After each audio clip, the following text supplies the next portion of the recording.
Testing, testing, 1, 2, testing, testing, 1, 2.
What up?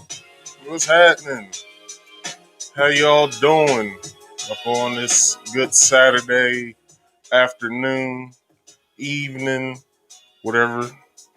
So, how's everybody doing, man? So, as usual, welcome to Marcus Speaks Live, the only podcast where I give y'all the truth and I scratch the surface a little bit so y'all can do y'all's own research on anything that I talk about. So, um, last week, if y'all watched last week's podcast, I went over the final day and the verdict of the Derek Chauvin trial, and I went over everything that had to do with that. Jury, the jury deliberation. I went over uh, all the counts that he was found guilty on, the celebration of the verdict, and what I thought about that. And I think that's it. So, everybody, this week, if you don't tune into my my Marcus Speaks Play Gaming stream that happens on Fridays, I went over the basic things that I'm going to be going over tonight, which is basically Ahmaud Arbery's killers being charged, anti-protest bills that's happening within the country, within each individual state and federally as well. And I'm also going over Dr. Umar Johnson's debate with Charlamagne the God and DJ Envy.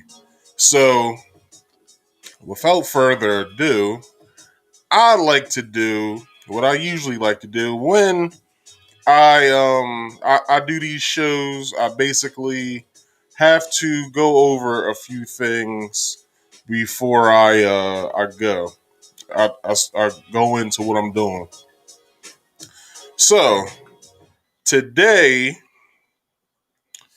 we're gonna go over everything I just named, and we're gonna go in it get into each thing I've talked about into detail. Sorry. So, as is commonplace, I would like to say to Facebook and YouTube, because they have certain guidelines that they have. But since I really don't give a damn and I follow the law, I like to go over the fair use law. This is fair use. Fair use. Let me zoom in. So, fair use limitations of executive right exclusive rights. I'm sorry, I said executive exclusive rights, which is fair use. Okay, it's the law. Federal law warning. Federal law allows citizens to reproduce, distribute, or exhibit portions of copyrighted motion pictures, videotapes, or video discs under certain circumstances without authorization of the copyright holder, which is called fair use. This is called fair use and is allowed for purposes of criticism, news reporting, teaching, and parody, which doesn't infringe of copyright under 17 USC 107. That is the fair use law. Because if any of you guys follow my show, I like to play videos to go over my points. Basically, when I make points, I have certain pictures and videos that go along with it. So to further my point, I like to play videos to show you guys that since I don't feel like I'm lying, if you don't believe me, here goes a video that you guys can watch. So today, first thing I'm gonna go over is everybody. If you are watching this on Facebook, I'd much rather you be here on YouTube with me. Go to Marcus Speaks, and I think I should show you guys what that actually looks like. So, I don't do this often, but I feel like I should show you guys what that actually looks like. So, when you go to YouTube, type in Marcus Speaks, you will see of lots and lots and lots of Marcus Speaks that you'll see, which aren't me. All right. So what I want you to do, and I'll show you guys real fast. Turn off the green screen. Okay, not yet. Hold on. I need to give this a source.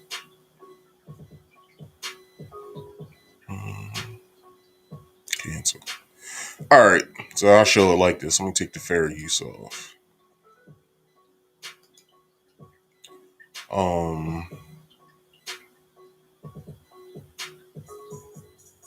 Let me show it like this.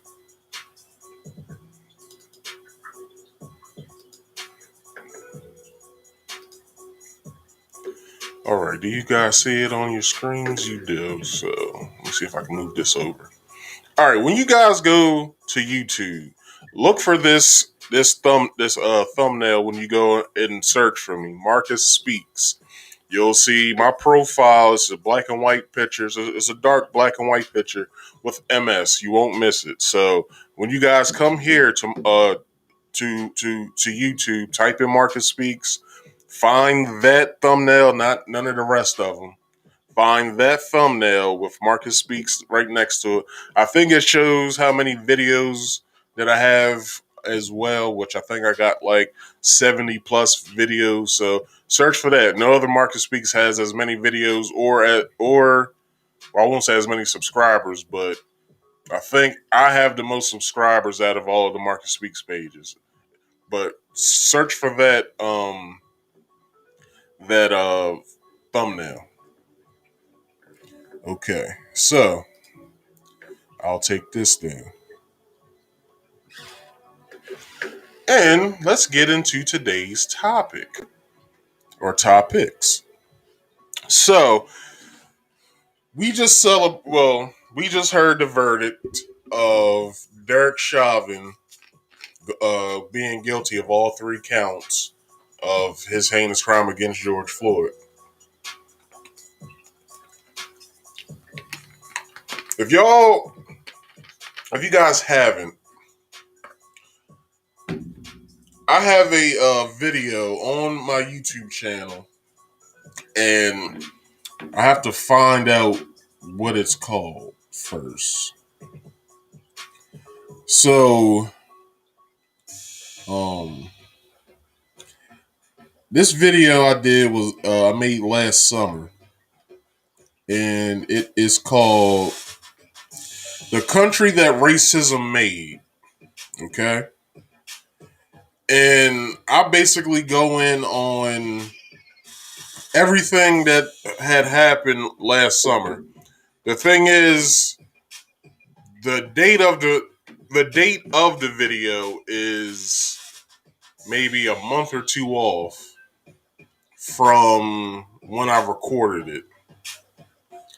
I recorded that video, I think, a week after not the Derek Chauvin, but during the protests last summer. I recorded it maybe a week later, but I didn't upload it until maybe 2 to 3 months later.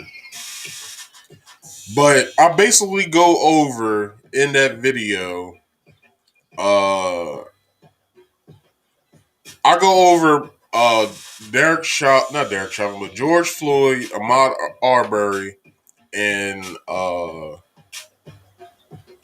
Breonna Taylor.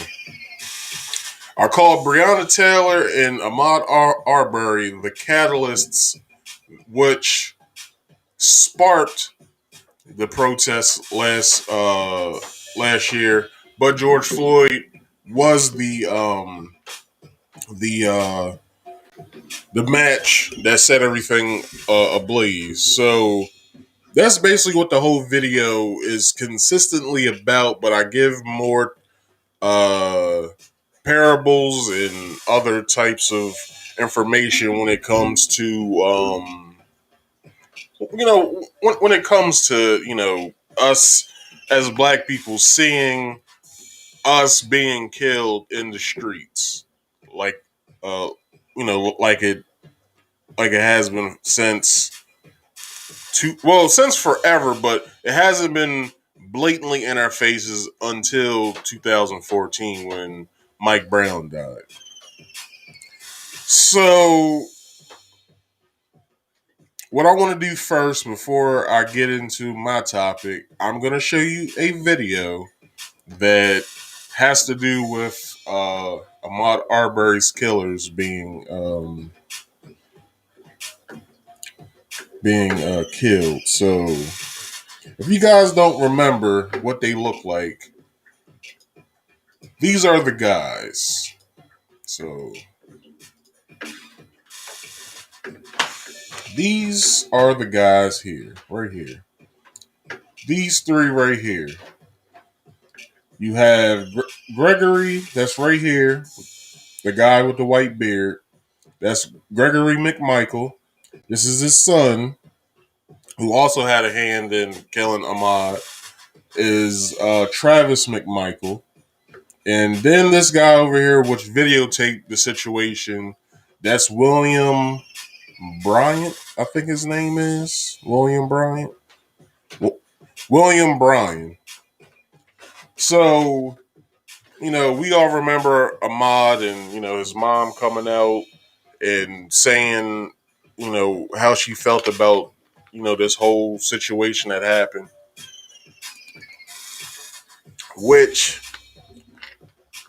when Ahmaud got killed, it wasn't a police officer, which Gregory was an ex-police officer. He was a retired police officer. So, we know the whole story. Gregory and Travis and William was following Ahmaud while he was jogging, and he basically, well, all three of them, they assaulted Ahmaud, and then I don't know if it was either Gregory or Travis that shot him with the shotgun or whatever. So it was a lot of people divided with this situation. You know, we know some of the names, like Candace Owens and people like her. They were basically putting Ahmad's name in a bad light to basically make it seem like Ahmad was, a bad person. But we all know from his mom that he wasn't. So, um, this first video that I will show has to do with. I gotta get rid of this right here. Yes, get rid of that. So this first video I will show has to do with the conviction, not the conviction, but um name, the come on, them being charged. Sorry. So let me take my screen sharing off, and let me turn the music down a smidgen. And here we go. Let's do it. Oh, sorry. Handed up an indictment against new developments in the case of Ahmaud Arbery's death. A federal grand jury has handed up an indictment against the three men facing charges, charging them with a hate crime and attempted kidnapping. We have reaction from both of Arbery's parents on today's development. But first, on your sides, Robert Bradfield takes a closer look at the indictment and how it could affect the state's criminal case. An 8-page, 5-count federal hate crime indictment returned against the three men charged with the February 2020 death of Ahmaud Arbery. It alleges Gregory and Travis McMichael and Ronnie Bryan interfered with Arbery's right to use a public road because of his race.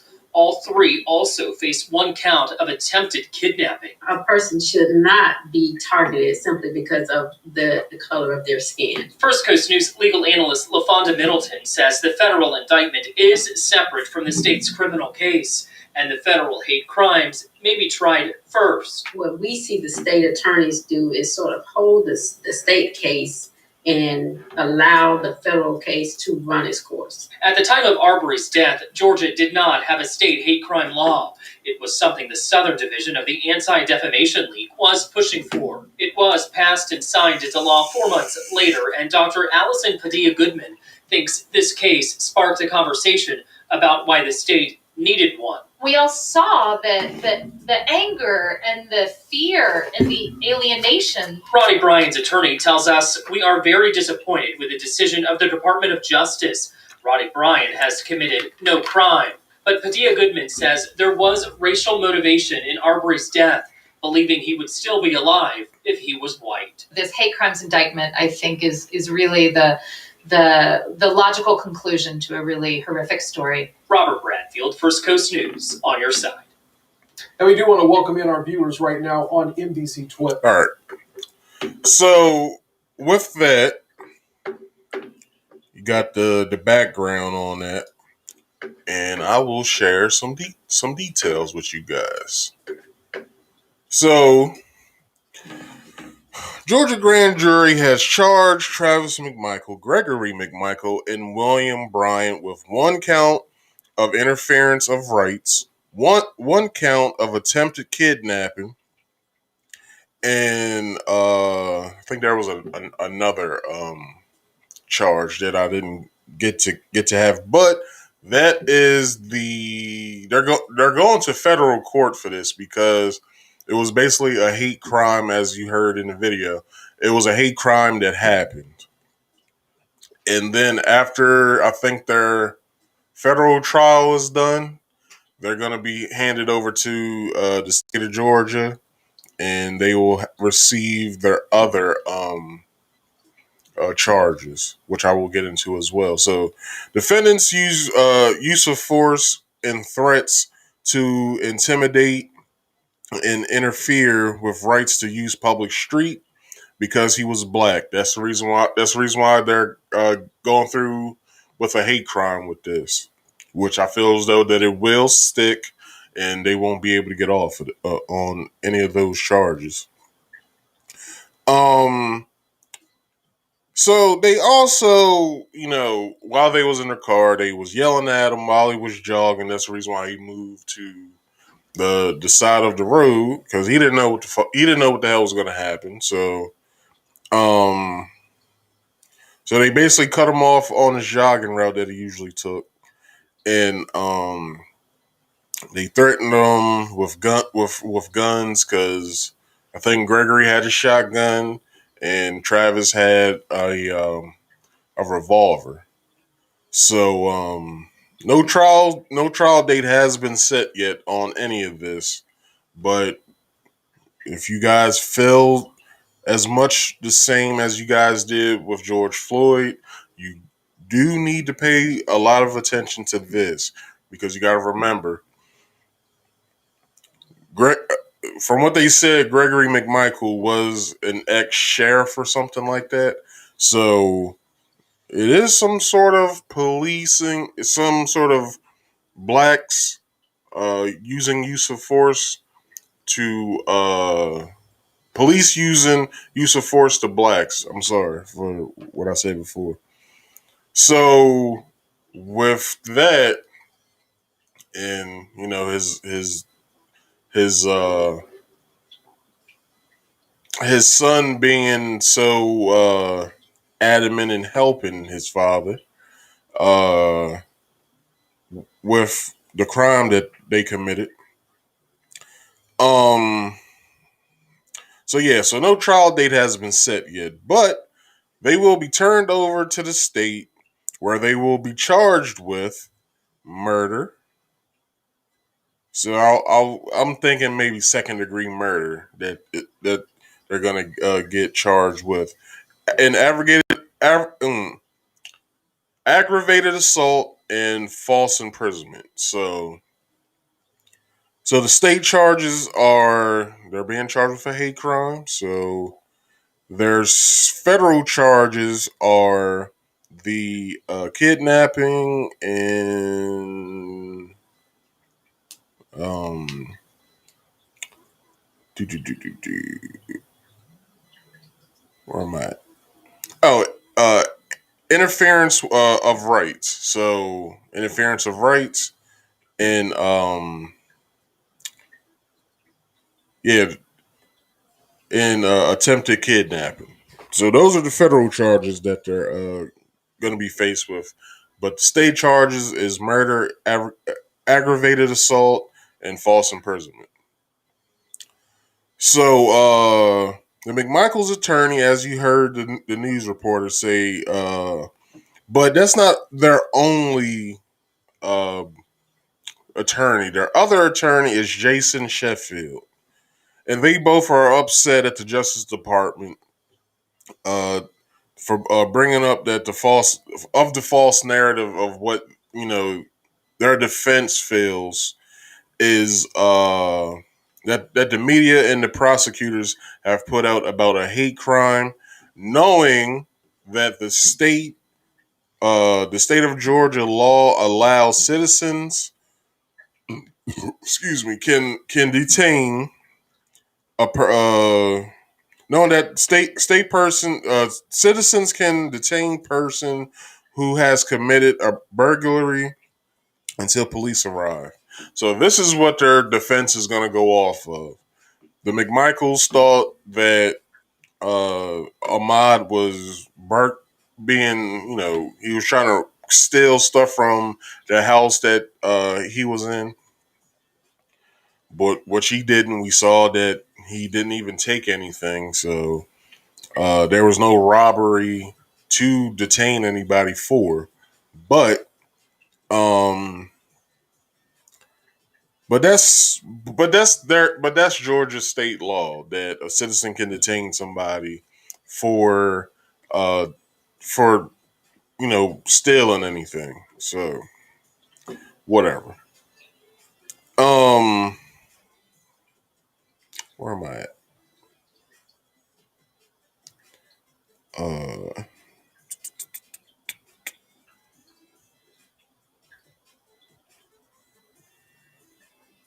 Okay, so in Ahmaud's case, he didn't sell anything. Yeah, I said that. So William Bryant's attorney, Kevin Galt, is disappointed with the Justice Department's decision to pursue federal charges against his defendant.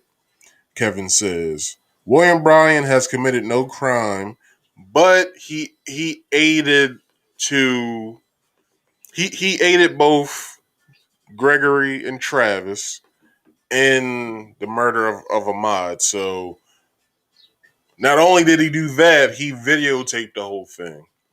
So we all know when you become an accessory to murder or any other type of like big crime, you're also at fault. So since he drove behind the McMichaels and he didn't know, which I don't really care, which he didn't know that they were gonna shoot Ahmaud, but they did.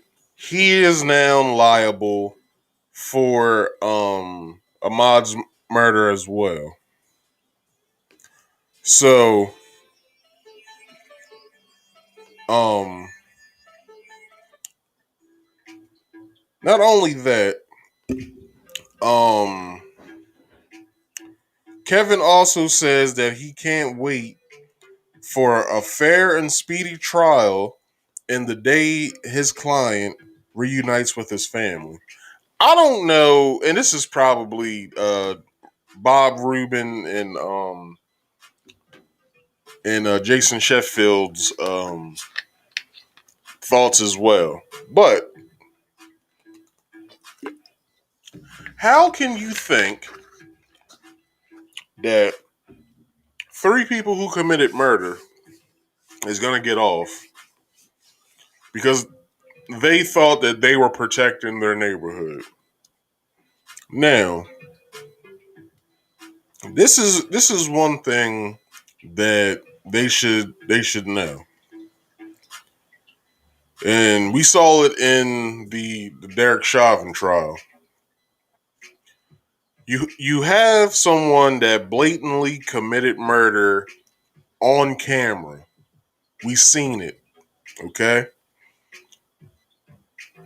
I see this trial going the exact same way as Derek Chauvin's trial. Guilty on all three counts. On the state level, on the federal level, I feel like that maybe one of the charges may stick, but not both of them. Only because of this. Um, Interfering with his rights, yes, that may stick. Kidnapping, maybe, but I am banking on them interfering with his right to use a public street, and him running his jogging route, which his mother said that he ran almost every day. So, um, with that, man, like, how do you think that? Well, okay, every trial is fair, and you get you get your peers to judge you in a jury. But we all seen the video. We all seen what they done. So how's that any of this may not be able to go through as far as them being charged with anything?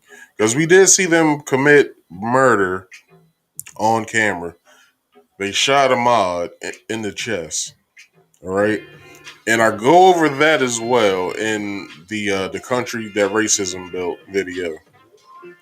Um, so if y'all want to see that video after this stream, please go to it.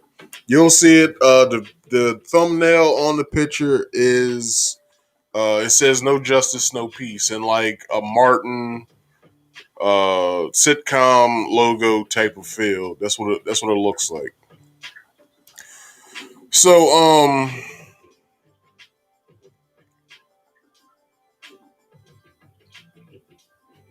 so if you guys want to see that, please go do so after this stream. But I hope personally that the trial is as good enough to watch as the Derek Chauvin trial. But enough with that. Enough with that story. So I hope you guys know about the anti-protest laws that are happening in this country. Almost every state has had one. These are some of the states that's on screen right now that has uh, introduced these bills. Not only did these states do it, two, I know one has, but I think another one has also passed one. But federally, the United States government has also introduced a couple of these bills. So 34 states have introduced anti-protest bills. Now, y'all may ask yourself, what does this mean? This is what this means. So, if you guys remember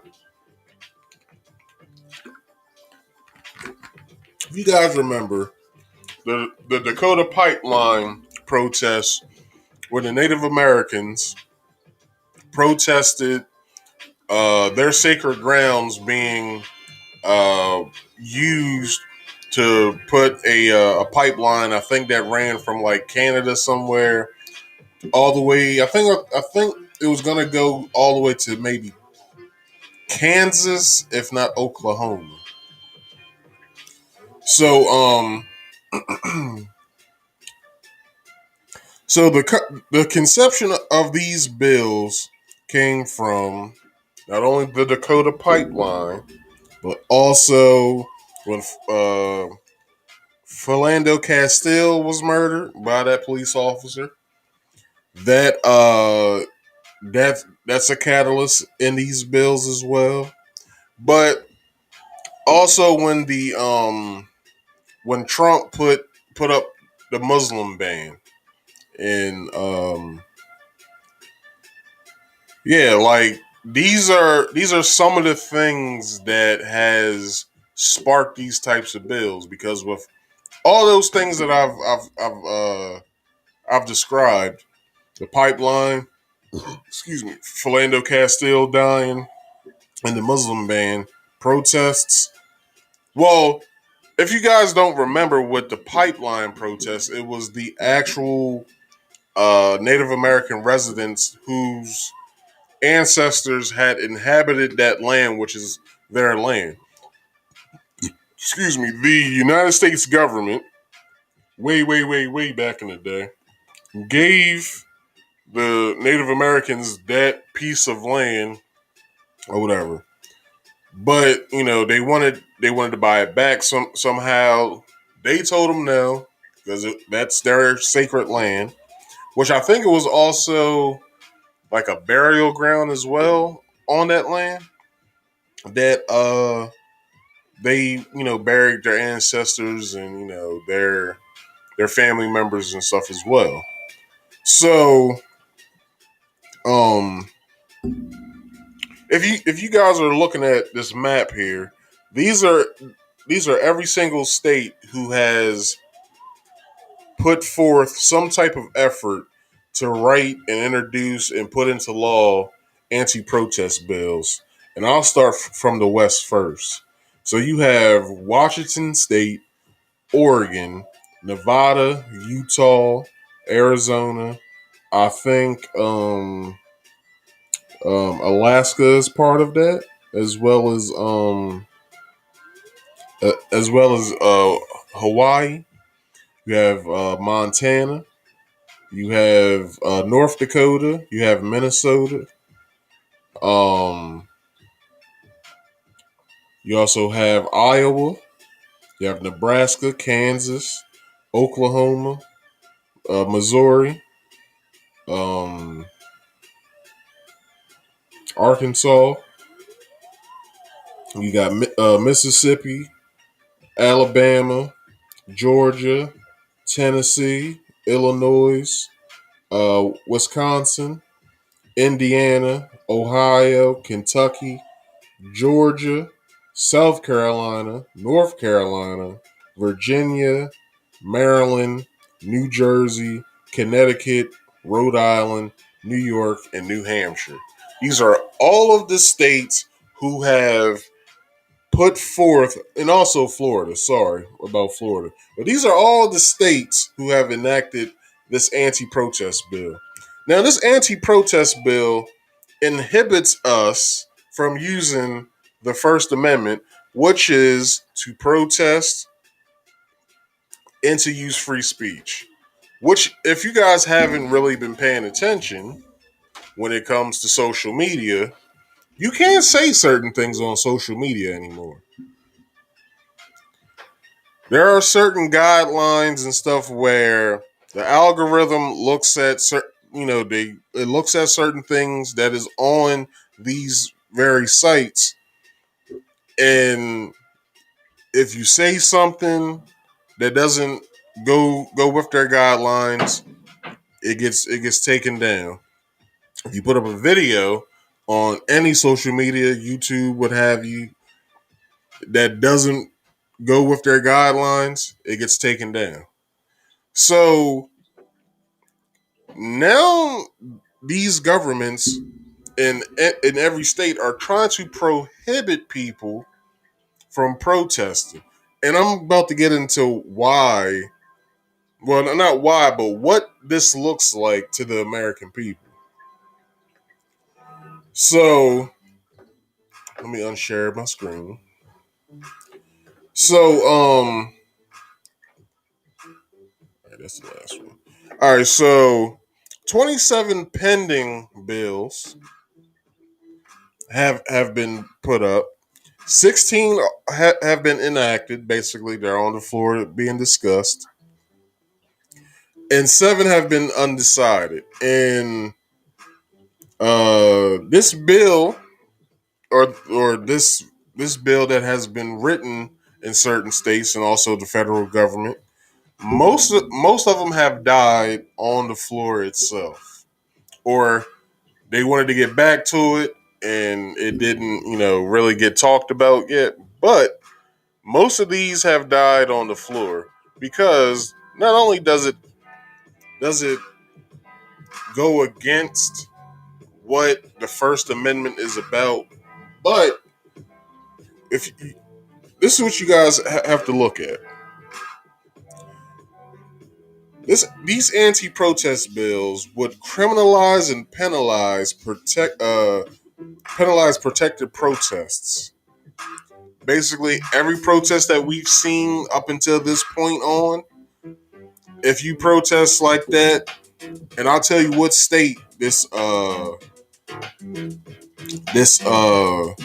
has actually passed in. So it would be obstruction of justice if you protest and viewed as a burden of public safety. It would be viewed as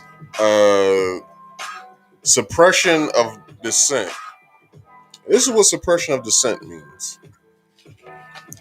Suppression of dissent is action taken in attempt to stop or penalize a person who makes a public statement or does something that is seen as a threat to a powerful interest group such as government, corporation, or profession. So, as you saw if you protest on certain things, and it can be anything, if you want to like protest certain bills, or if you want to protest certain bills and amendments, the government trying to go against certain things like the Second Amendment. If you guys have been looking at the news, we have seen lots of gun violence due to police shooting black people. We have seen mass shooters kill people, such as the FedEx warehouse that just was done. Sorry, the week of George Floyd's, or the night of George Floyd's, or Derek Chauvin's verdict. The same day that Ma'Khia was shot by police. So we're seeing all this gun violence, and I don't know if you guys watched Joe Biden's address to Congress and to America.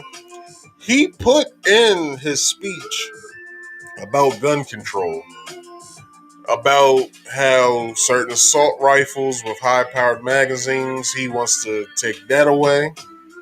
And certain gun enthusiasts say over my dead body with that. So that is something that can be protested against.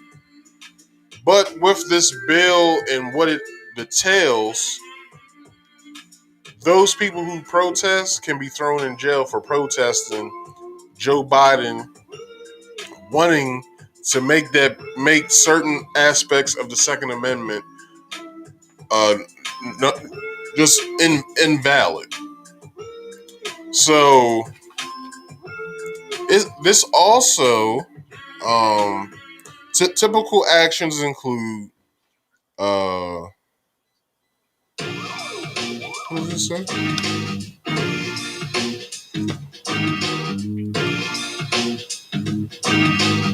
I don't even know what the hell I wrote.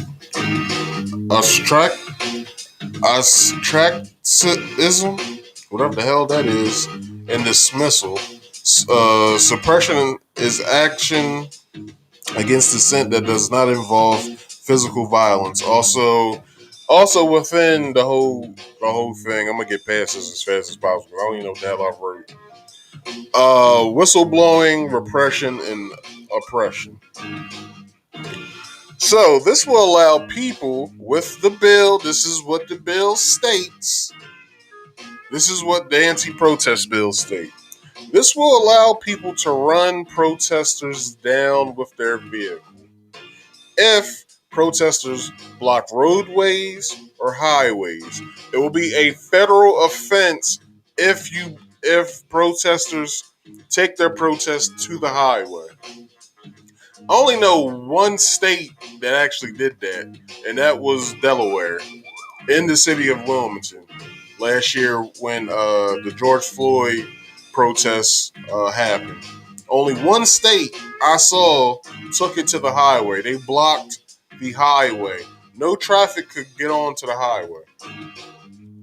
So that would be a federal offense if they did that with any state, or the country has put this bill into action. If they put the bill into action, it will be a federal offense. So state representatives voted yes on this bill, but it's sitting on the Senate's floor. Republicans have introduced 81 anti-protest laws in 34 states. Just this year alone, they voted these. They want to introduce these bills into law. The Iowa bill would also grant civil immunity to drivers who hit protesters blocking traffic, but another state law create both criminal and civil immunity for drivers who hit protesters while fleeing. Now, y'all may be sitting there thinking to yourself, well, what state actually signed this bill into law? Crazy ass Florida did. Just this week, April 26th, I think they did. So, Florida Governor Ron DeSantis signed a broad anti-protest measure into law Monday, April the 26th, 2021. That does the same. Also, this bill would make it harder for protesters to post bail in certain circumstances. Now, what they want to call it is anti-rioters bill, but it's an anti-protest bill. Because we all know not every protest has rioters. Some way, shape, or form, some people are going out and they're looting places, and not every protest that has happened has ended in a riot. None of them have been riots. To be honest, like there have been certain places where looting has happened and certain riots has happened, but it's only because how many times does the American people, and I say this mostly for the African Americans here in this country, how many times do we have to say these cops are harassing and killing us in our communities? How many times does that have to happen? I believe Joe Biden told every African American, if you don't vote for me, then you're not black. I'm correct with that, right? He did say that, correct? So why is it that he has yet to do anything and sign any sort of bill into law that will affect and protect black Americans here in this country?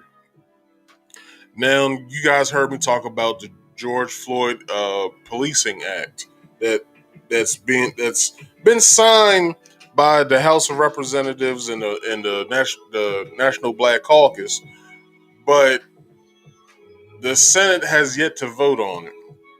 And you guys heard me talk about that last week in last week's video. So if you want to go back, reference that video that I did last week when it comes to that, please be my guest.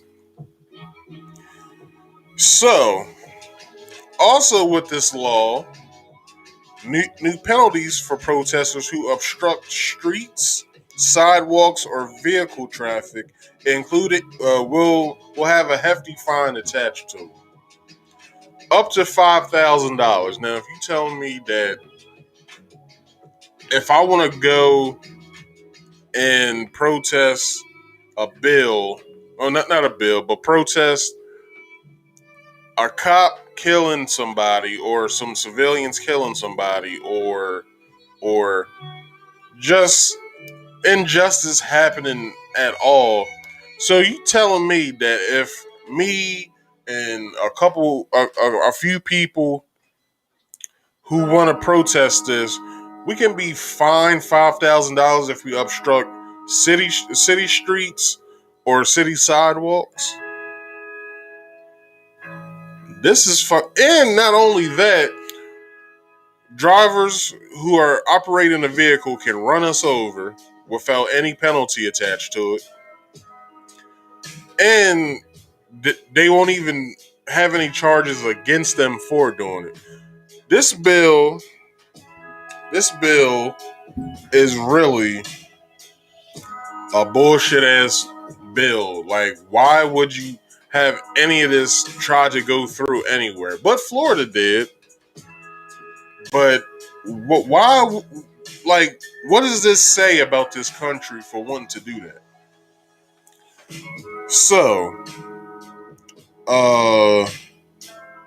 and not only will you have a $5,000 fine, you will also do as much of a year in jail for what you did. So this is ridiculous.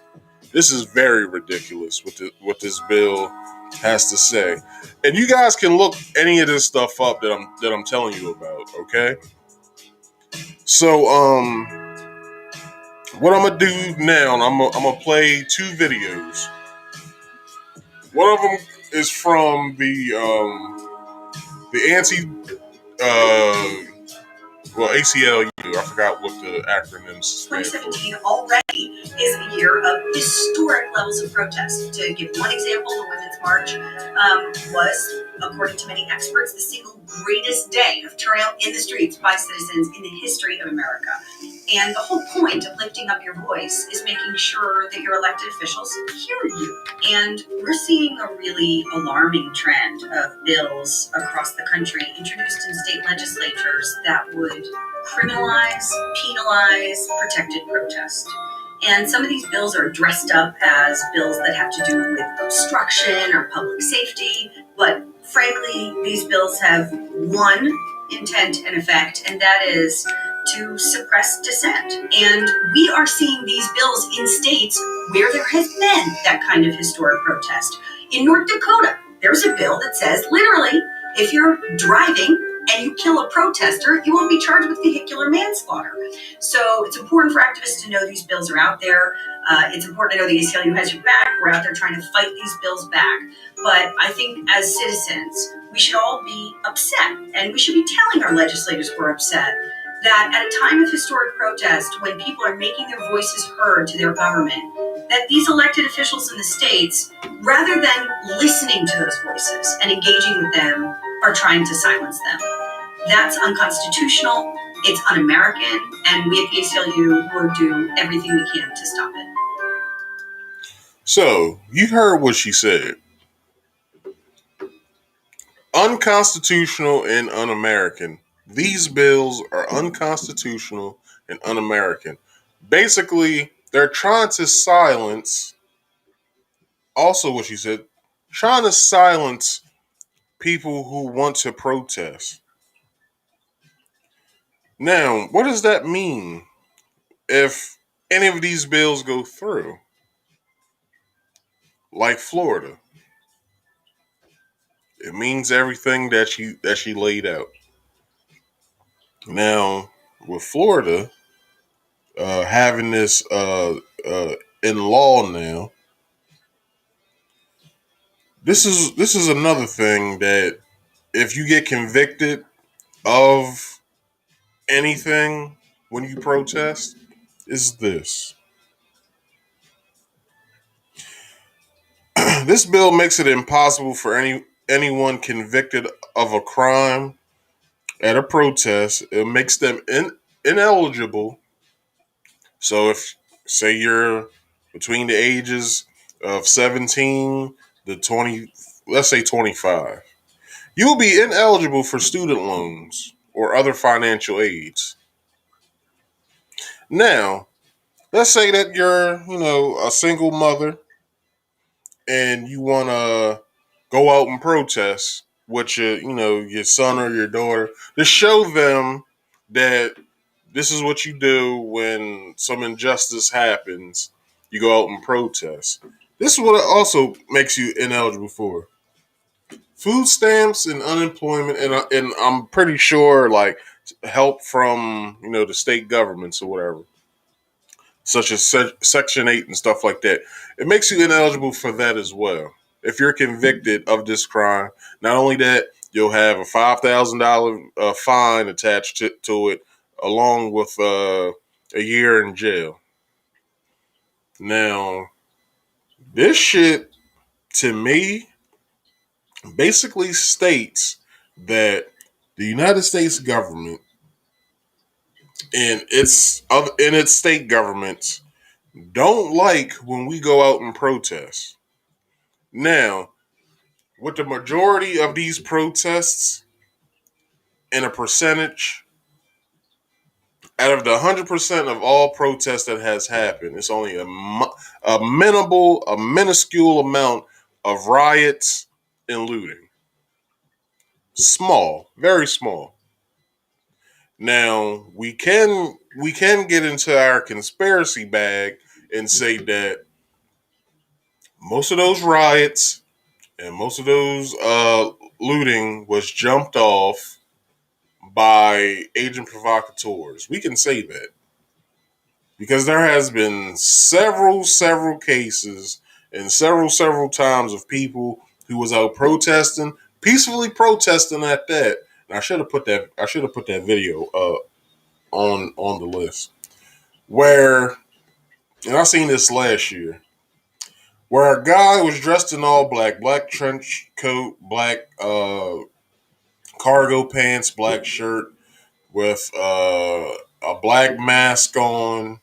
I think it was like one of those like sleeve mask things that you can pull up with a black hat and sunglasses, black sunglasses. He was busting out the windows of an AutoZone. I don't know where this was at. I want to say it was Los Angeles, but um, this fool ran when people was trying to stop him. Not only did he do that, he also spray painted on AutoZone BLM. Basically, and this was a white guy that did this. Basically stating that the BLM protesters are the reason that this store was windows got busted out and spray painted on. It's BLM's fault. So Executive Order 13809 giving riot gear and other military equipment to local law enforcement and National Guard. Now, as y'all saw in Brooklyn Center and in Minneapolis, Minnesota, the National Guard got deployed because of the Derek Chauvin. Well, it was mainly for the Derek Chauvin verdict, and it was for people not to storm the courthouse. Also, after what happened on January 6th with the whole Capitol uprising, that's the reason why the National Guard was in Minnesota. But then it spilled out to Brooklyn Center with Dante Wright's killing that didn't have to happen. Um, but with that being said, they will, if you as you guys saw when these protests happened, the riot police are on foot or in their armored cars, popping off flashbangs, smoke grenades, and what else? And rubber bullets, shooting citizens that are peacefully protesting down streets.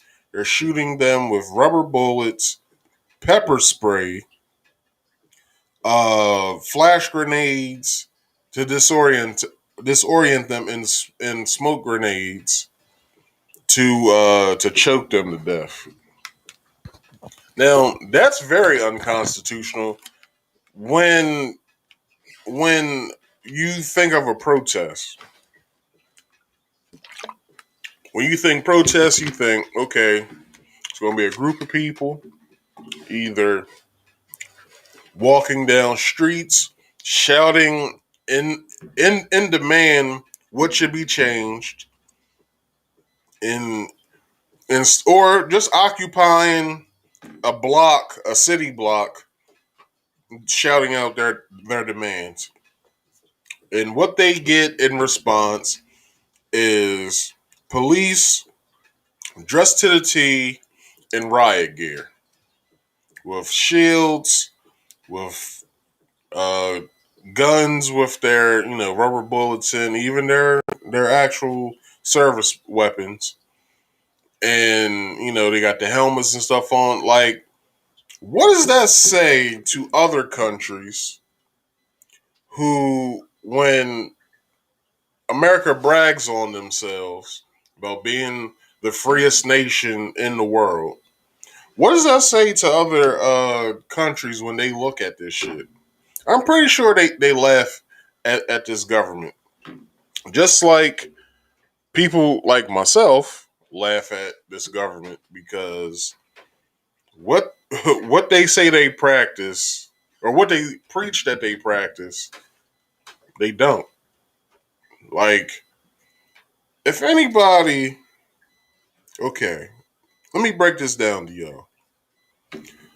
So I don't really feel like in other states that this bill is going to go through. It's going to die on the legislature's floor in every state. But if you don't know, you have NSA spying, phone taps, and them monitoring your computer use, your internet use, I should say, your internet use. That's the NSA. If y'all don't know what's his name? Is his name Derek Snowden or Eric Snowden? Something like that. Just look up Snowden. You'll find who the hell I'm talking about. White guy, glasses. Um, he's the one who blew the whistle on the NSA wiretaps and stuff like that because he worked at the NSA, which he was, which I think he was some sort of, he worked for the CIA in some sort of way, but he was stationed at the NSA. But not only is the NSA spying on us, you got the Patriot Act, which was signed after the September 11th attacks on the country, that was rebranded as the Freedom Act.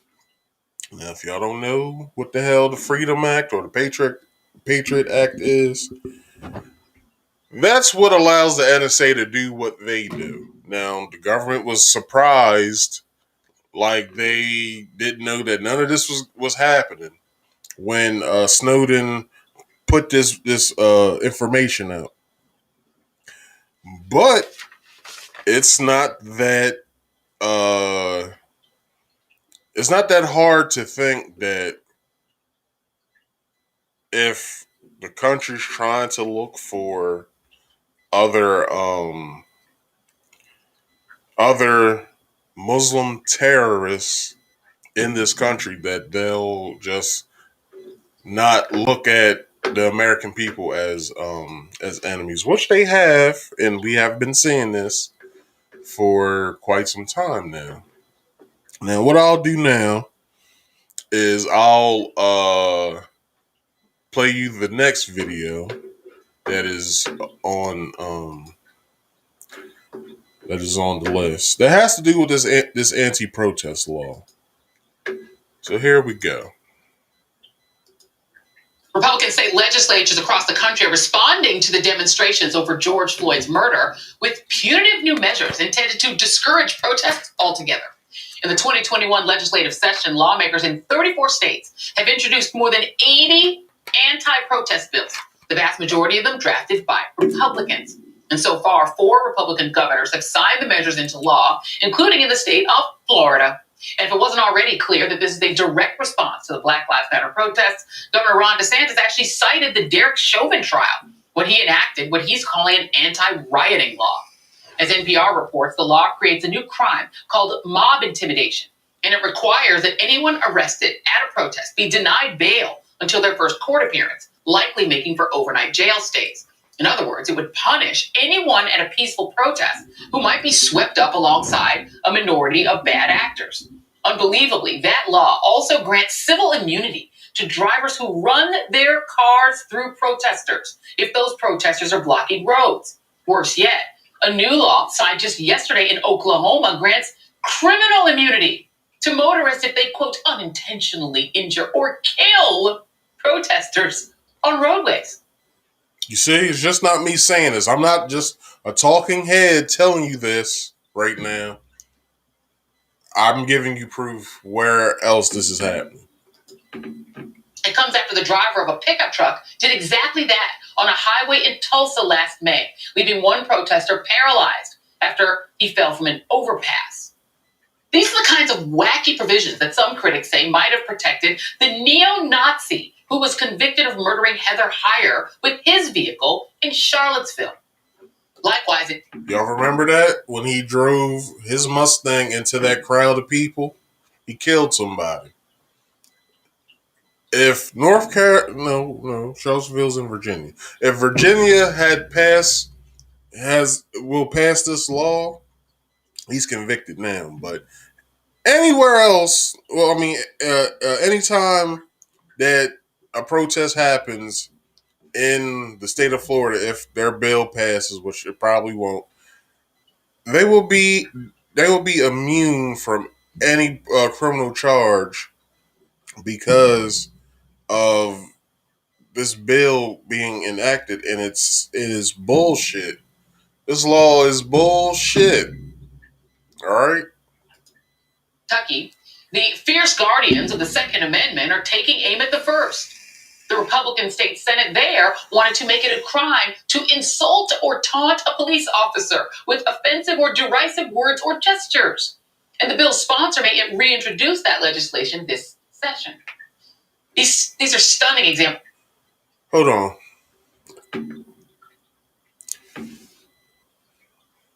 Now, they said in Oklahoma, and I didn't know that. In Oklahoma, if you say any obscenities to a police officer, you also will be convicted. But don't the police during these protests, or haven't they during these protests, been cussing at the protesters to move along and move? They'll tell them move the fuck along and shit like that. So if protesters then shout obscenities back, they will be convicted of a crime, which would have a $5,000 penalty to it, also with a year in jail penalty attached to it. What the fuck is this country doing? Now, to anybody watching who is who protests during anything, I will tell you this now. Do not let this scare you off from protesting. Allow yourself, to go through the proper motions in your mind of what to do and what not to do. Make sure y'all look over these bills and these laws for the simple fact that this is what this country's doing right now. Now, as you saw, and I didn't see that. Let me go back to that. Hold on, where am I at now? I'm at a minute 59. So let's go back to that that map. And if it wasn't already clear, Kansas City, Kansas, Oklahoma, Arizona, Arkansas, and Florida has signed these bills into law. This is law in these states now. So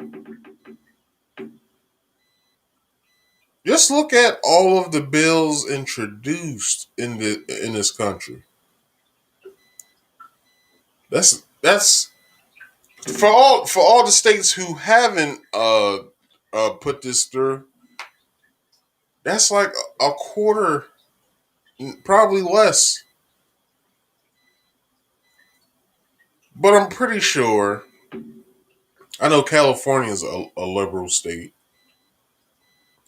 but I'm not sure about none of the rest of these states. I don't think that they're liberal states. I know Pennsylvania definitely isn't a liberal state.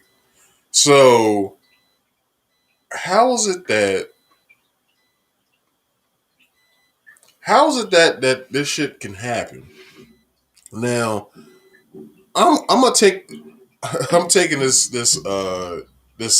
statement from a TV show, and then it was from Falcon and the Winter Soldier TV show, and the guy who plays Falcon, Sam Wilson the Falcon, I forgot, Anthony Mackie, that's his name.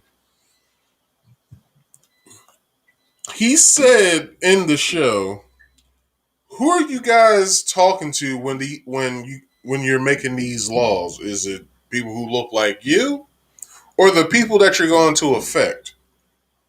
Because obviously, people who look like us aren't in these offices and in these buildings saying, yes, we want this bill to go through. We feel like that's a good idea. No, it's not us.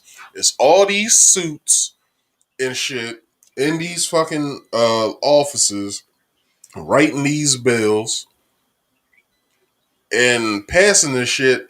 And I can tell you now, they're not reading the whole goddamn bill, because most of the time these bills be like thousands upon thousands of pages.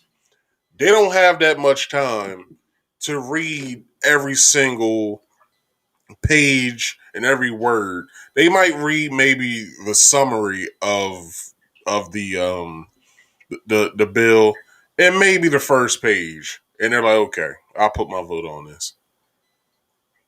But that's it. That's it. Like, this shit's astounding for real. Like, how in the hell are we as the American people allowing this shit to happen? Because most of the time we don't know. And it's people like myself. Well, she works for MSNBC, so she probably doesn't know this shit as well. She probably doesn't even look this shit up. All this is on cue cards for her. But people like myself who actually have to go on the internet and search this shit up and see what it's about, and then tell people who don't know, like, who in the hell do they think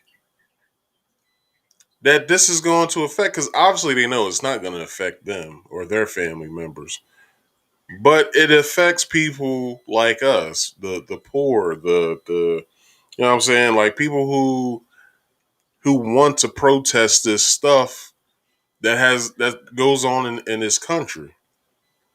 This country is the only country that I know of that actually tells us one thing and then does the other. It's not like China. China actually tells their people what they're gonna do, and they basically show them how they're gonna do it. So let's get back to this. Stunning examples of how Republicans think that they can legislate away your First Amendment right to protest. It's the same strategy that they've used on voting rights. When they lose elections, they vote to make it hard. They want to make it harder to vote. Okay. Do you know what state has put that into law? These voter registration acts? Georgia. Georgia has just signed that probably a month ago, because of Donald Trump and the absentee ballot. Y'all look into that. I know about it, but it's not on my docket to talk about. But yeah, you're not allowed. Well, I'll go through with it. So let's say you're a person of that's an elder. So like a 65 to 70-year-old person who wants to vote. So now, when you're out in the hot Georgia sun, you can't. The people who run the voting office for you to vote, when you're waiting for several hours in line to vote, they can't hand you water. They can't hand you a snack. You're basically there on your own means, and it's much harder now to vote in Georgia. Now you need state ID and you need some other shit too. So, but this is what I'll say to that. The Voting Rights Act is only made for women of color, and people of color, mainly black people. So this shit is insane, man. And joining me now is Florida State Representative Anna Eskamani and Brittany Packnett Cunningham, MSNBC contributor and host of the Undistracted podcast. And Representative Eskamani, in Florida, you had a sheriff. DeSantis did the signing ceremony with a Polk County sheriff named Grady Judd. And this was the warning that he issued. This is cut 3 from our producers. This is a riot. And this will get you locked up before quick in the state of Florida. Pay attention. We've got new law, and we're going to use it if you make us.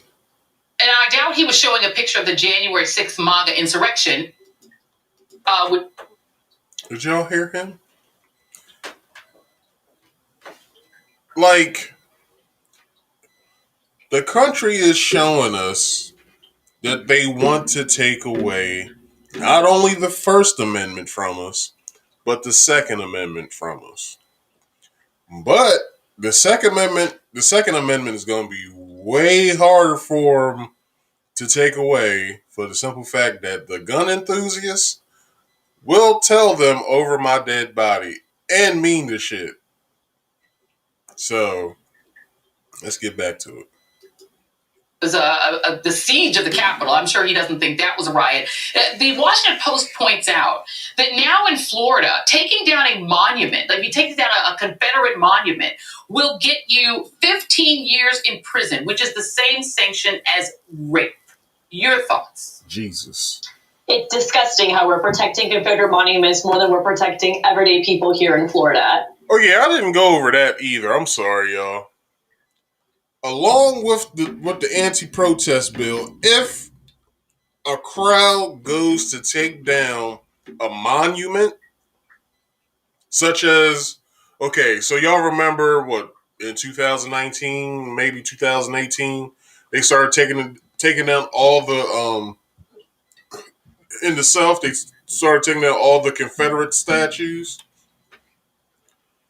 Let's say a protest group went to one of those monuments, if they still was up, and they tried to take that down, that's punishable as well.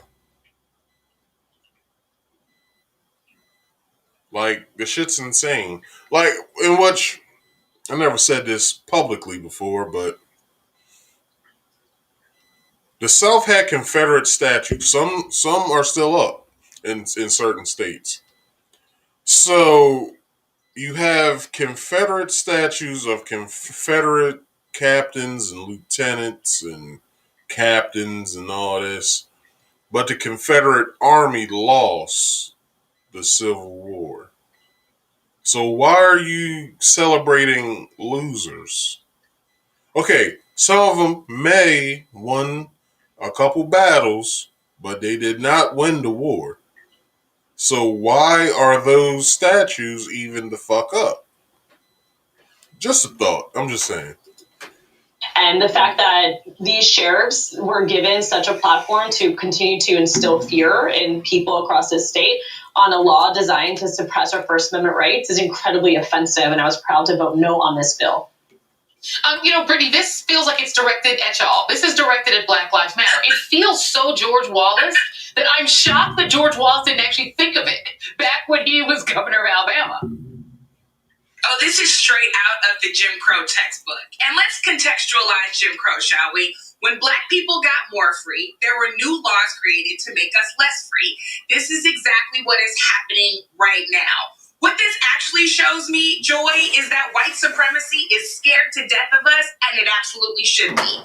This is what you do when you cannot win fair and square. You suppress votes, and you suppress voice. So we have to pay attention here, because the GOP plays the long game, and they play the expansive game. They plan far in advance. They gerrymander states so that they can control state houses, and then they use all of that power to maintain their power and suppress us from multiple angles. So then they make it illegal to engage in the two most democratic practices you've got in this country, and they make sure to target Black folks when they do it. That way, that among other things, you can leverage the police that you've militarized to protect your systems and to continue to terrorize us. So it's our job to keep them on the ropes, because this is what desperation looks like, and I want them to stay desperate. They know how powerful we are. That's why we're seeing this. I couldn't have said that any better myself. Now, I want you guys to actually pay attention to this, okay? So I will pledge to y'all, take at least one day out of the week, each week, to read this bill. For the simple fact that I want you guys to know, if you are protesting in those states or in any state, because you never know what type of orders police get in certain states to not only not to only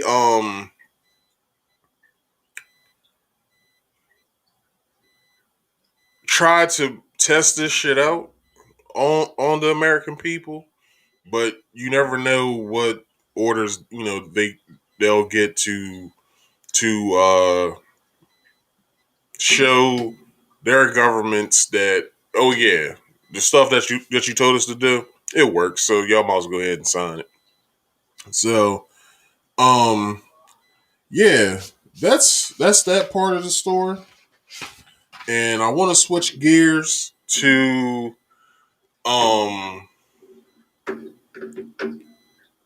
to these gentlemen. So let me turn this off. That's already off. Sorry. So this is what I want to do. I want to find first the video of where. Hold on. Let me listen to it. It's racism. And unfortunately, we've talked about this before. The white teachers unions, the American. Okay, it's not there. So I'll find it within me me doing this. So I think it was Thursday that Dr. Umar Johnson, DJ Envy, and Charlamagne the God, they were on the Breakfast Club talking about the Ma'Khia Bryant death and their thoughts on it. So Envy and Charlamagne, and I don't have that video, but I'll tell you about it. DJ Envy and Charlamagne, they talked in length, probably for like a good 10 minutes, about Ma'Khia Bryant's death and what could have happened. So Charlamagne thoughts is that the cop could have taken the gun away from her or shot her in the leg, but not killed her for it. So later on that day, on the show, Dr. Umar was a guest, and I'm a student of Dr. Umar. I listen to him. I have his book. I don't have his second book, but I have his first book, and he actually signed it for me as well. So so they got into Ma'Khia Bryant and her death. So this is what they had to say, and let me find it where it was actually at. So I hope it's here. If not, it's a little bit within the video. Chile, talk to me. The learning disability. Mm-hmm. Okay, not there. Being here, and how can I evaluate the quality? Okay, not there. Mm-hmm. But skills are. So if I tell him and his attorney, lynching bill still has not been approved. Why is it that they have been over close power nations on that continent? You got Russia, and there's executive order. Is we made Donald Trump this genders and the Asian people, then they need to dissolve. A bulletproof vest is out of the hands of student, so that justifies her being killed. Okay, here we go. Hold on. It is a hate crime. These Tom, if the Congressional Black Caucus can't make Joe Biden do anything for black people, then they need to dissolve themselves. We don't even need them anymore. They're useless. Do you believe there's any policy or legislation that will stop police executions of black people? Like, you think, like, if they implement the George Floyd Policing Act, will it stop the executions of black people? That act, but my suspicions are it doesn't really have any teeth in it. Because when I look at the act that Nancy Pelosi introduced, the police reform bill, right around the time that the George Floyd riots kicked off, it didn't have no teeth in it. First and foremost, the unjustified murder of a black person by a police officer should automatically be charged as a hate crime. Number one, it is a hate crime. These police killing us are committing hate crimes, and nobody is treating them like hate crimes. So the first change in the legislation is that it all has to be treated as a hate crime. Second change in the legislation is the payouts. The civil suit payouts come from the police officer's pension, and it comes from the police union, and it comes from the fraternal order of the police. Make them pay, because you can't tell me that you're going to make black taxpayers pay, you understand, for the criminal behavior of police. How am I getting a victory if I'm the one who has to pay for his mistakes? Make the police pay and charge every murder as a hate crime, and I guarantee you they'll think twice before they start killing black folks. Yeah, in the George Floyd Policing Act, that's what they want to do. They want to get rid of qualified immunity. Because if you get rid of qualified immunity, then that's exactly what will happen. Exactly. You need to get rid of qualified immunity and stop making police think that their lives are more important than black folks. Look at the situation with the sister who got shot the 5 times. All right, here we go. Ma'Khia Bryant in Ohio. Ma'Khia Bryant. Yeah. They're claiming, she the one who called the police. Mm-hmm. They're claiming that the police had a right to shoot her. Even coons, Negroes are running around saying, well, she had a knife. So that justifies her being killed? Because I work in school, Charlamagne. All right. I have seen lunchroom aides. So here's my first point on that. Let me bring it back and then let me stop it. All right, here's my first point. Now, he may think that I'm a coon by saying this, but Ma'Khia did have a knife. Now, I should have queued all of these videos up. So this is what I'm going to do. I'm going to turn the TV off, and I'm going to bring up a couple more windows. So, here we go. Let's see. There's one. Yep. Stop here. Let's bring this back. Bring this back a little more. Right there. And then I'm going to put the other one up.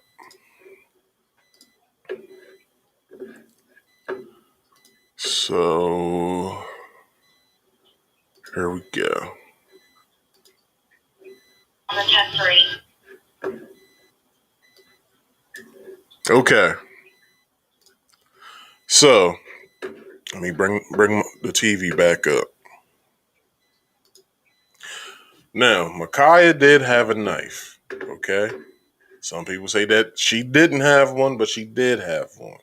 And y'all heard me say this last week.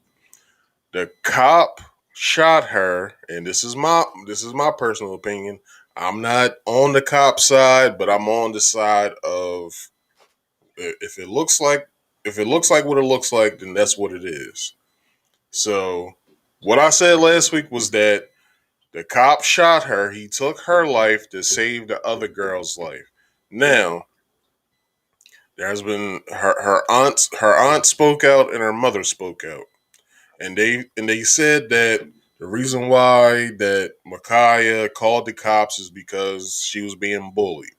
Now, there's nothing wrong with that. But what makes it wrong is when you are getting bullied, but then you're going to try to use a knife on somebody to either kill them or what have you. But this is what happened. What's going on? Hey, what's going on? Hey, get down! Okay. Get down! If I could zoom in on this. Let's see if I can zoom in on this. Damn it. I can't. Oh, I can. Okay. So let me bring this over. Bring that up. And let's go back a little bit. So I'm going to have to go down, then go back a little bit.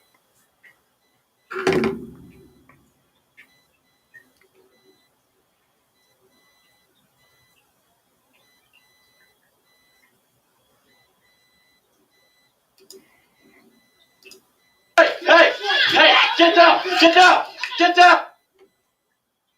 Let's bring this up.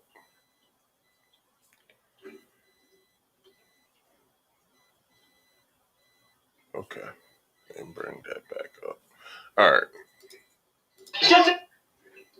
In her hand is a knife. If somebody was going to hit someone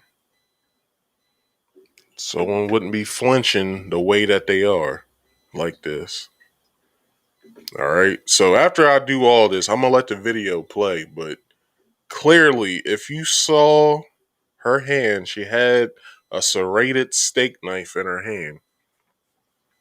Now, I'm not against her fighting somebody, but I am against somebody stabbing someone for any measure of them being verbally assaulted by somebody. Like, stop, come on. But here we go.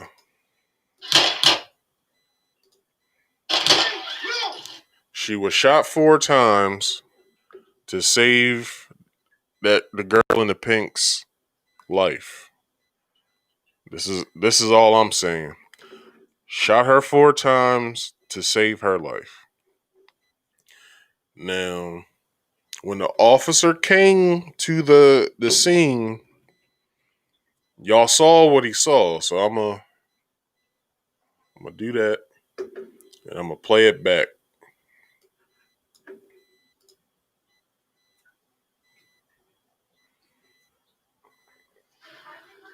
911, where is your... All right.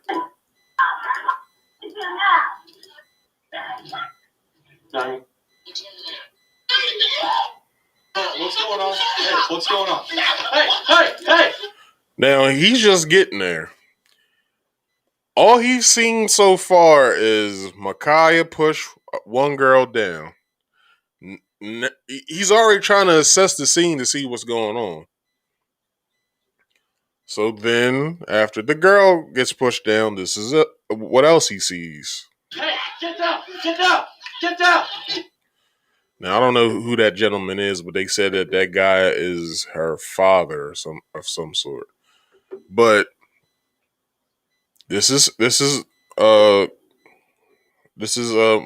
Ma'Khia, and this is what's in her hand. I gotta bring that down so y'all can see it. Y'all see that? That is a knife. Now, the officer only had less than 20 seconds to evaluate and assess the situation of what was happening. So he acted the way he did and what he saw. So he basically shot Ma'Khia because he saw her with a knife about to assault this young lady. So that's my whole thing when I say he took a life to save one. Now, if you hear her aunt say what she said, she was very confused in what she said. She said that Ma'Khia didn't have a knife. Then she says a few seconds later in her statement to the news and all that, when she was outside ranting and raving, she says she had a knife to protect herself. So it's either or. It's either she did or she didn't have a knife. Okay? So that's my first point. I'm going to let Dr. Umar speak some more. So let me zoom out of that. I'm going to let Dr. Umar keep talking. Proof vest, no night proof vest, no gun in their pocket. I have seen elderly black women and elderly black men take knives and other weapons out of the hands of students during lunchroom riots. So you mean to tell me that a 60, 70-year-old man can disarm a teenager in a lunchroom, but a trained armed police with a bulletproof vest can't get a knife out of the hand of a 16-year-old, but yet and still you have white males who are conducting mass murders all across this country. Almost every other week, we're getting a mass murder in America, and almost every one of these fully armed, fully violent murderous white men were apprehended by the police without being shot and without losing their life. So explain to me how a white man with an AK-47 can be taken without a police officer firing a bullet after he done murdered 6, 7, 8 people, but a 16-year-old girl with a butter knife cannot be apprehended without a bullet. Now, that was okay, I agree with everything that he said in that little snippet. But it was not a butter knife. It was a serrated steak knife. Okay? So, what else has to be shown to us or whatever? I don't agree with him saying that a trained policeman taking a knife out of a little girl's hand. This is why I don't agree with it. And what I also don't agree with is police training. So police training states that you have to put 21 or 22 feet between you and the assailant. You have to have they have to have that amount of distance. So when y'all hear cops tell you back up and don't come any closer and stuff like that, that's their training telling them that this person's getting too close. Okay, the reason why they need that much distance is for the simple fact that if you were to approach them in an aggressive manner, they have that much space in between them and you to pull their gun out, which takes time. Pull their gun out and shoot somebody. They need that much space to shoot somebody. Now, if you can see in this video, I won't play it, but okay, it's loading. It's loading. Okay. If you can see between his shadow and Ma'Khia, that's about almost 22 feet. Almost.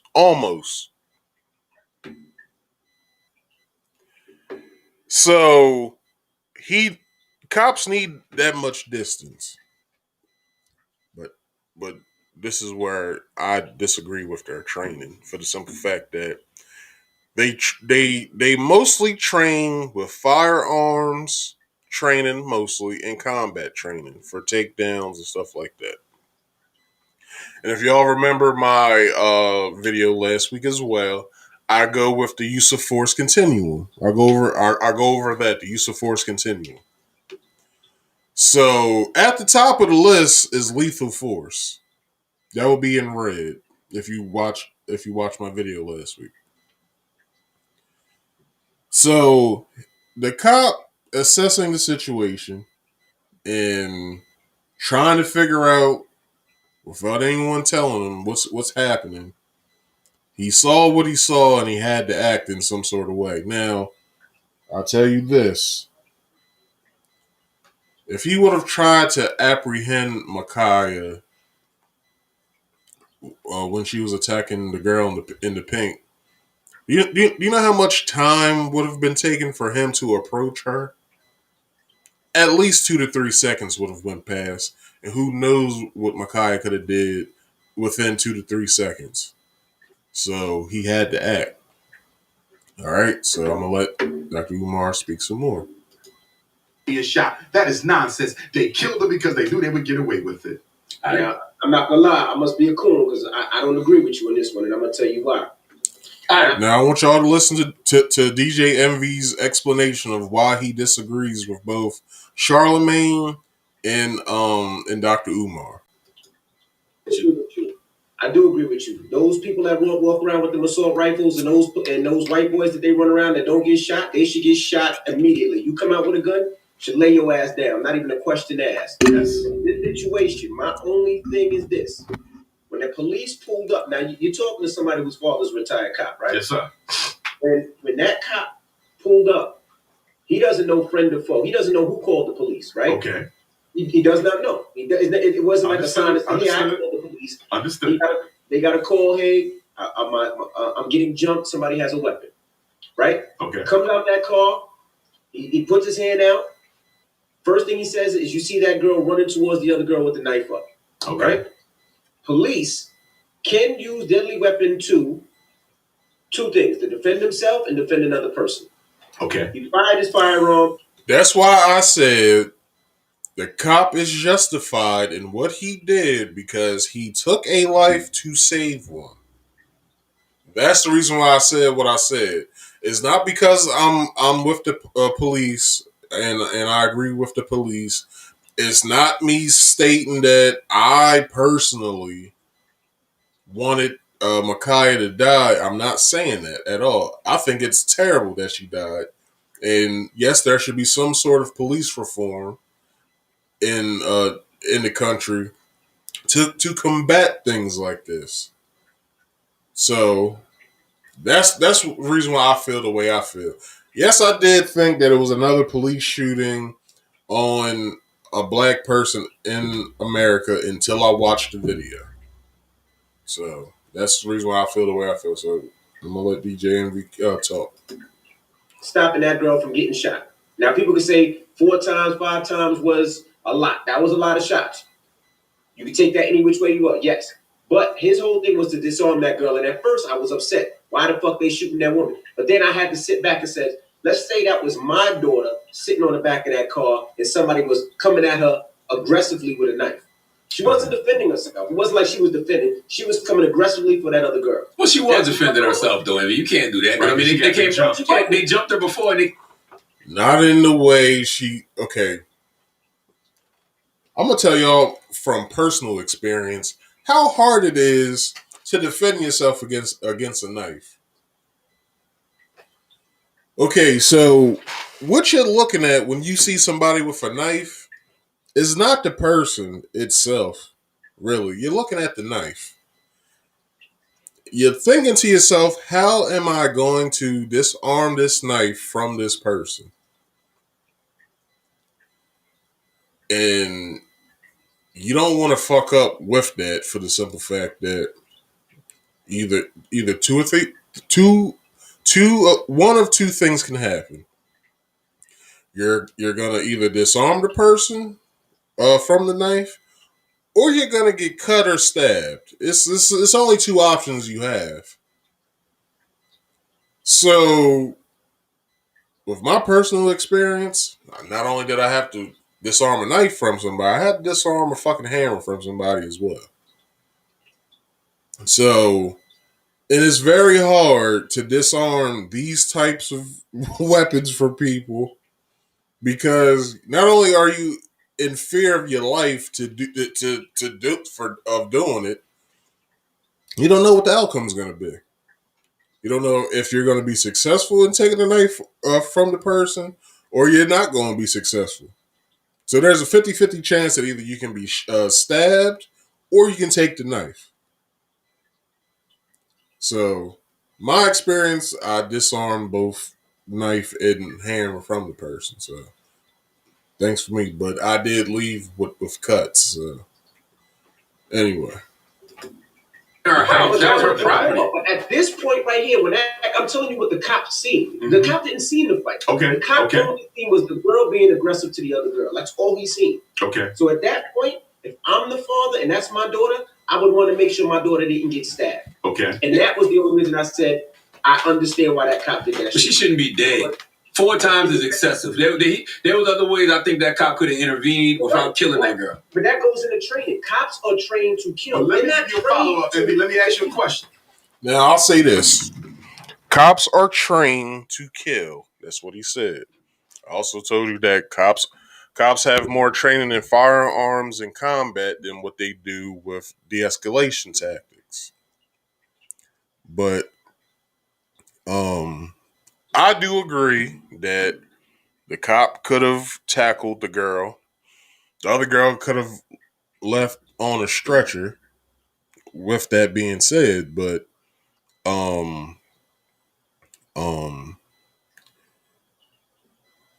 But the cop could have tackled Ma'Khia or taken the knife, or or held held her wrist to control her wrist to take the knife out of her hand or whatever.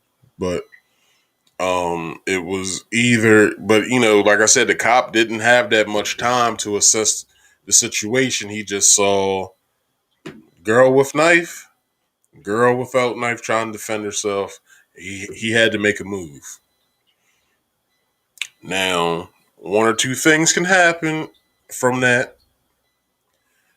Either he would have been unsuccessful taking a knife from Ma'Khia, or and the girl could have died, or he could have done what he did to do what he had to do to protect the other girl. So yeah. It's your question. If you are the police, right?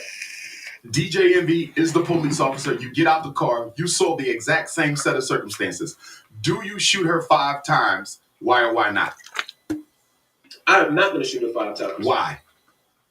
Honestly? Yes. Because this is my community and I know what happens in the community. I understand the fight. In other words, you value her life.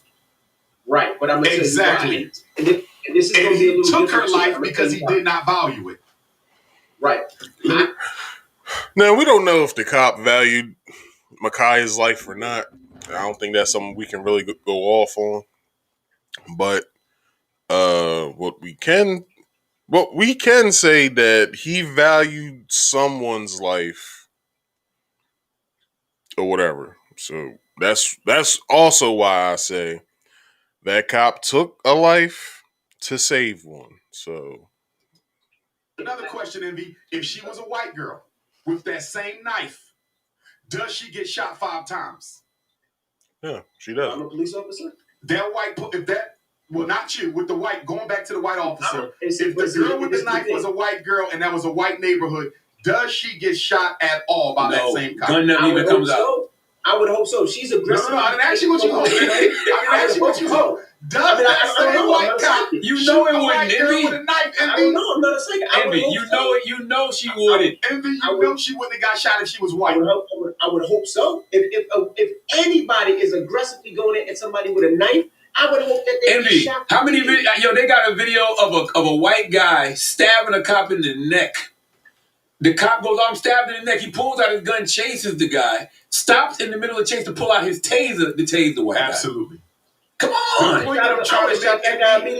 you said it yourself, Envy. You said they're trained where they can shoot. They're not required to shoot. In other words, police are expected to exercise discretion like any other professional. He made a decision. And when you look at the video, I didn't hear him say stop. I didn't hear him say drop it. If I'm not mistaken. He did say that, so let's go back. What's going on? Hey, what's going on? Hey, get down. Told her to get down. Okay, so he did order her to get down, but she didn't say that because of the mayhem, but that doesn't really matter. But here we are. He did do that. He did? Yeah, he did. Because I didn't see it or hear it. He did. But even if he did, she said, I'm gonna stab the fuck out of you. So like I'm saying. So why you ain't shoot her in the leg?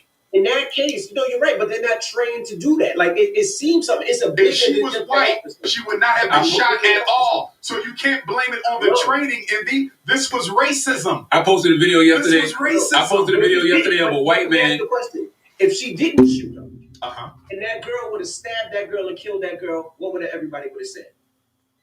The cop didn't do anything. I'm going to argue that it would have been impossible for her to kill the girl because the police, who are athletically fit, could have engaged her in less than 5 seconds. He could have tackled her. Now, remember what I said. Imagine how much time could have went past if he would have done that. So, like I said, the cop had to assess the situation. He had less than 20 seconds to do so, and he had to act. So if he would have tried to tackle her, which he could have grabbed her when she knocked down the one girl. So there's no excuse for his actions, but at the same time, he had ample time to act some way and somehow. So let's get back into the video. Hit her with rubber bullets. She would have been stabbed by this. She was already emotional. No, man. She knocked down one girl before she got to the girl in the pink. Cop was right there the whole time.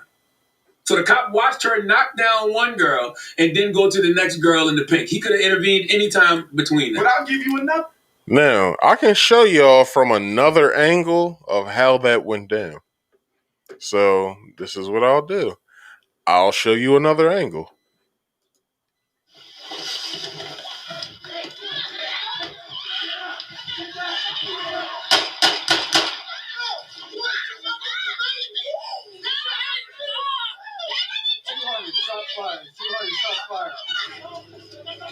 All right. So that was another police officer that was there. That was on the scene. So here we go. What about the 17-year-old brother in the Knoxville High School bathroom? Did you see that video? Yeah, Anthony Thompson Jr. I haven't watched the video yet. All 4 or 5 police was in the stall with him. You know how small a stall is.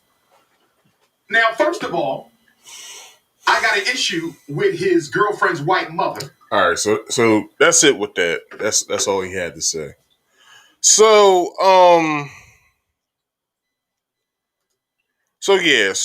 my personal opinion with that whole thing is that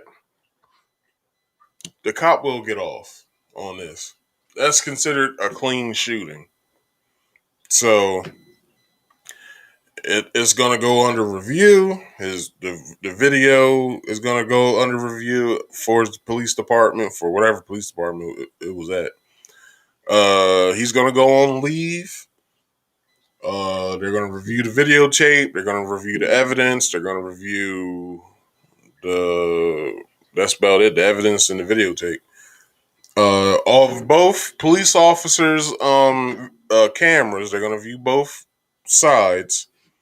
And they're basically going to make it a clean shooting. And he will be back on patrol on the police force. So we can protest this, but it won't really matter because he's justified. So everybody, this is what I want to leave with you today. Be careful protesting in any of those states that was put up. Make sure y'all pay attention to Ahmaud Arbery's killer's trial when it comes up. And let's not jump to conclusions first. Let's review all of the evidence first when it comes to police shootings. Just like that. So that's all I have for you guys today. I thank you for watching. If you could, go over to either Instagram at marcus.speaks.podcast and check me out on there. Hit me up in my DMs if you have any show ideas, and I'll show that in a little bit. Or you can go to Facebook and hit me up at Marcus Speaks, or you can go to the Facebook group page at marcus.speaks.podcast. Yes. And if you have any show ideas, hit me up in my DMs. All right. So I don't want y'all to forget, every Saturday I am here at 6:30 until usually the podcast lasts like 2 to 3 hours. Usually 2, but also on Fridays I do Marcus Speaks Gay play. Marcus Speaks Gay. That would never happen. Marcus Speaks Play is my gaming stream that I do on Fridays at 6:30. That usually only lasts like an hour and a half. So, if y'all want, y'all can view these shows. You can view past shows, or you can hit me. Y'all can watch them live on Facebook and on YouTube. Preferably YouTube, because after this show goes down, or after the show ends, I delete it from Facebook and I put the link to YouTube, so everything comes back to YouTube. And with that, I would like to thank you guys for watching. If I can put this up, thank you guys for watching, and have a nice day. Thank you.